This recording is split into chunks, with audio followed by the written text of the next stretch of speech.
E aí galera, no vídeo de hoje a gente vai falar sobre o golpe da ditadura militar no Brasil em 1964. Bom, a gente precisa voltar lá para 1961, no dia 31 de janeiro de 1961, o ex-presidente Jânio Quadros foi eleito democraticamente. Porém, ele renunciou ao cargo no dia 25 de agosto de 1961 também. E no dia 8 de setembro de 1961, o vice João Goulart assume e aí começa todo esse alvoroço para a ditadura militar. Interessante que quando o Jânio Quadros renuncia, o vice estava lá na China comunista fazendo acordos.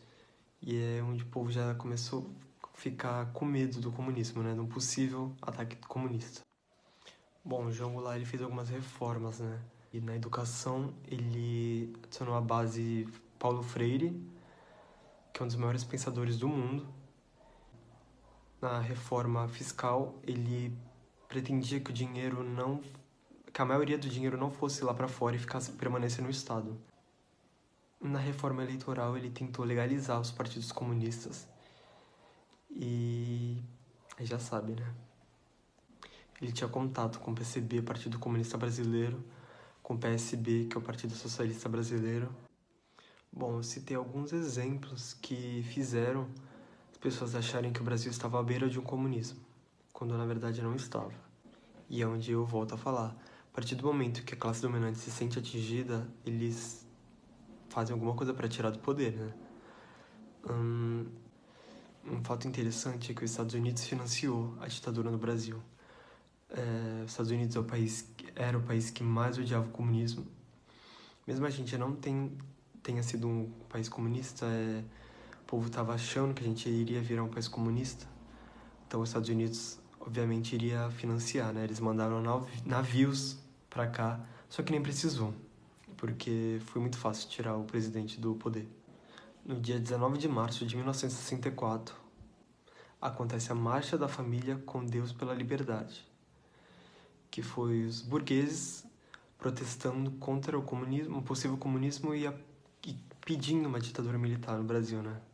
O engraçado é que esses cartazes são bem parecidos com os cartazes que a gente vê hoje em dia, quando as pessoas vão protestar pedindo a volta da ditadura militar e apoiando o governo atual. No dia 1º de abril de 1964 começa a ditadura militar no Brasil. E eles já começam botando terror, incendiando a base da UNE, que é a União Nacional dos Estudantes. Eu vou falar agora os principais generais que comandaram o regime militar.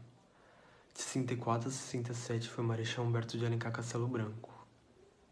De 67 a 69 foi o Costa Silva. De 69 a 74 foi o Médici. De 74 a 79, Ernesto Geisel. De 79 a 85 foi o João Figueiredo. Apesar de todos esses que eu citei terem sido terríveis, o pior de todos foi o Médici. Ele que promoveu o AI-5, o famoso AI-5, né, que tanto que os filhos do Bolsonaro falam. Assim, muita gente foi torturada. Quando não matavam, eles torturavam. Muita gente desapareceu. A mídia era censurada, né? Então, muita gente que apoia a ditadura fala não houve corrupção. Mas não é que não houve corrupção. A mídia não podia falar. E a mídia apoiou a ditadura. Então, né? Muita gente teve que fugir do país porque estava sendo perseguido só por pensar diferente. Eles perseguiam, iam atrás da família, torturavam até as pessoas contar quem são as outras pessoas que faziam parte da oposição e matavam e torturavam. Tem o general Ustra, que foi um dos piores, e eu acho vergonhoso quando teve esse tipo de general que fez esse tipo de coisas e aí a gente vê o atual presidente idolatrar esse general que é o Ustra. É bem triste. Eu não quero citar sobre ele porque é bem pesado o que ele fez, mas se vocês quiserem pesquisar. Bom, entre 83 e 89, os líderes sindicais, os estudantes e a oposição começam a se juntar, a se organizar e começa uma famosa direta já. Vou citar alguns líderes da oposição. Foi o FHC, Tancredo Neves, Lula, entre outros. Também teve artistas bem famosos que participaram: Beth Carvalho, Fafá de Belém, Martinho da Vila, Cristiane Torlone, Chico Buarque. E, finalmente, em 1985, a ditadura acaba. Bom, agora eu vou falar da Dilma Rousseff, na parte do regime militar. Ela foi ex-guerrilheira e aos 22 anos ela foi presa. Bom, essa foto que eu tô mostrando agora é da Dilma sendo interrogada depois de ter ficado 22 dias presa, sendo torturada. E o interessante dessa foto é que, por mais que ela tenha ficado esses dias todos torturada, ela sendo interrogada, ela de cabeça erguida e os caras tudo escondendo o rosto, que estão interrogando ela. Agora, falando na minha opinião, a Dilma é uma mulher muito guerreira, porque depois de tudo que ela passou, ela ter conseguido superar tudo isso e ter sido eleita democraticamente presidente, primeira mulher presidente do Brasil.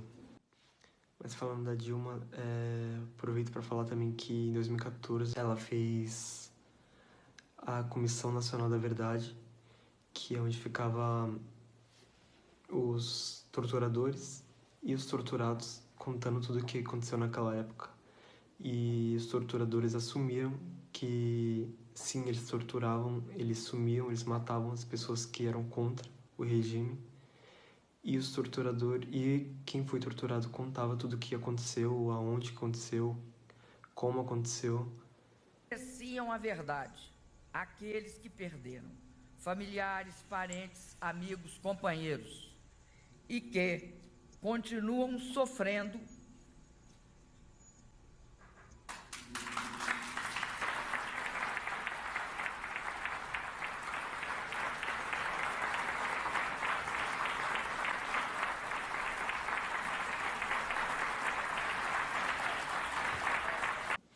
Por outro lado, a gente já tem o Bolsonaro, que defende, enaltece a ditadura, como por exemplo esse vídeo. São Paulo, pela memória do coronel Carlos Alberto Brilhante Ustra, o pavor de Dilma Rousseff.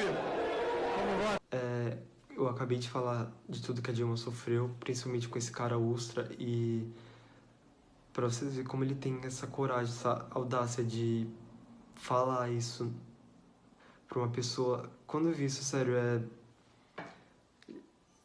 ele ainda fala o terror dela, porque ela foi torturada por ele, e o que me entristece é ver a galera da igreja, né? Porque como que um cara desse pode se dizer cristão quando ele fala uma coisa dessa pra uma pessoa, né? Nesse vídeo aqui, ele diz que se ele vira presidente, no outro dia ele dá um golpe.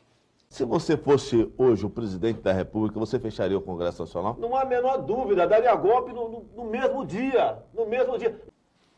E nesse outro vídeo aqui, pra vocês verem os quadros dele no escritório dele na época que ele era deputado. Os 5 generais que mais mataram gente naquela época.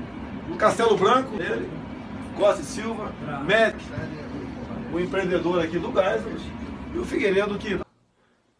Então é assim, lamentável. E assim, na verdade é lamentável, mas uma surpresa, né? Porque os eleitores dele, os fiéis mesmo, os bolsominions, eles fazem manifestação contra a democracia, pedindo a volta da ditadura. Então é assim, muito lamentável. Eu indico assistir no Globoplay Os Dias Eram Assim. É uma minissérie muito boa que explica direitinho o que aconteceu naquela época. E é isso. Eu espero que tenham gostado do vídeo, espero que tenham entendido direitinho o que aconteceu naquela época. E é isso. Tchau.